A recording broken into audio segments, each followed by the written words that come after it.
guys, Matt the Osteo here. Today we're going to be talking about ankle sprains and the first things to do after the swelling's gone down. Ankle sprain, very common injury. Usually you'll either sprain either the outside or the inside of the ankle, depending on how you've rolled and depending on the ankle mechanism. Sometimes people will injure both at the same time, if it's especially if it's a sporting injury, or kind of usually more commonly the outside. Usually stretch the outside of the ligament and compress the inside. So you usually find that if it's a really big ankle sprain, you usually find kind of tearing of the outside and lots of compression and bruising of the bone on the inside. Okay, so I see quite a my fair few ankle sprains in clinic, and the first things I get people to do is just to rest for the first day or two, especially the first day or two after the injury, and especially if it's quite a considerable injury. Okay, just to allow the swelling to settle down and to relax. Okay, and to just apply ice and elevated just to allow that fluid drainage. Okay. But as soon as they can, or as soon as I feel that they're ready, I get people trying to put pressure through the foot, even if it's with assistance like kind of a walking stick or a crutch, to allow them just to get that joint moving again. Okay, because the ligaments and tendons are the ones that are kind of most at risk when it comes to ankle sprains and that sort of thing. And they respond really well to movement. So the quicker we can get them moving within a pain threshold, the more likely, the quicker they will respond and heal, basically. Okay, and so what I get patients to do is, firstly start walking.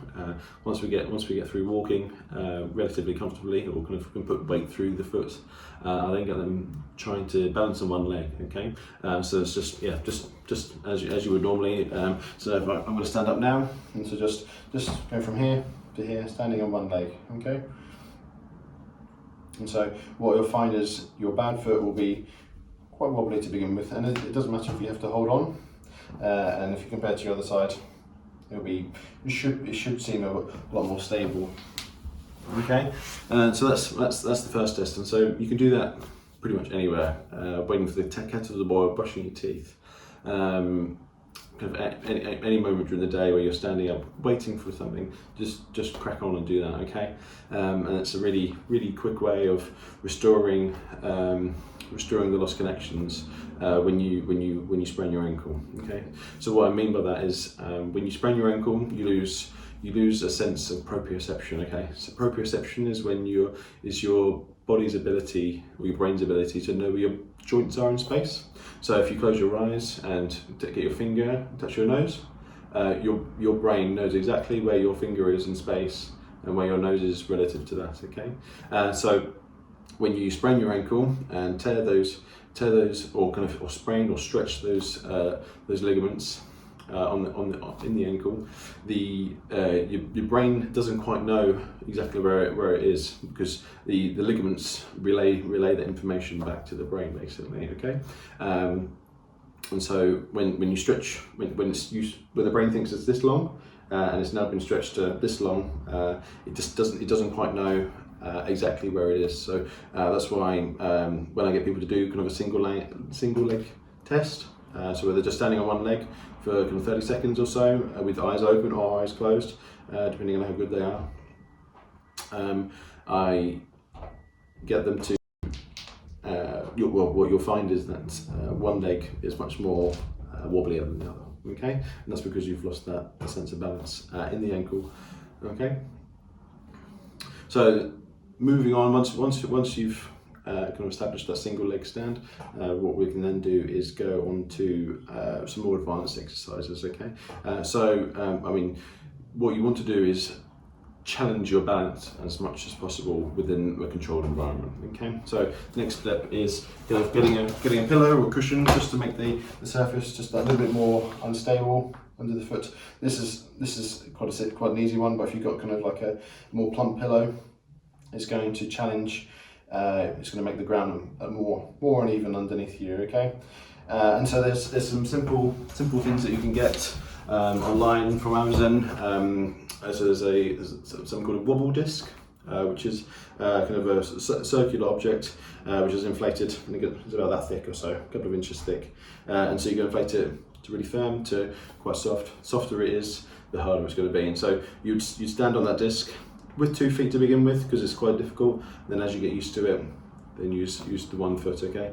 I'll pop a little image of it just up here, just so you can get an idea of what you're looking for if you wish to purchase that. They're not expensive at all, kind of 10 to 20 pounds, and you can deflate it and pop it in the cupboard when you're done. Perfect. So moving on from there, you can then do more advanced exercises such as kind of single leg variants, so lunges, single leg squats, single leg deadlifts, where you're putting weight and load and then moving on top of that, okay? So quite a nice one that I can show you here is just so we'll get people to do, and again, which requires a level of strength and support from other areas. You may need to work up towards this again, but standing up from this position, okay? And so you can see that, and then sitting down nice and slowly, okay? And then standing up again, and then coming down nice and slowly. And so this requires, lots of strength from up in the hips, quads, calves, but lots of stability as well. Lots of control is happening through that, through those areas. And if your base, so if your foot is not doesn't have that proprioception, doesn't have that feedback mechanism, the ankle is going to wibble and wobble all over the place, and that's going to make start doing that exercise a lot harder, okay? And it will be hard to begin with, but practice makes perfect, okay? If you have any questions about kind of more of these exercises, please comment below, and I hope you enjoy this video, and we'll expand more, and I'll show you some more exercises to do in the coming weeks, okay? So if you enjoy this video, hit the like and consider subscribing if you're enjoying our video so far. I'll speak to you soon. Bye.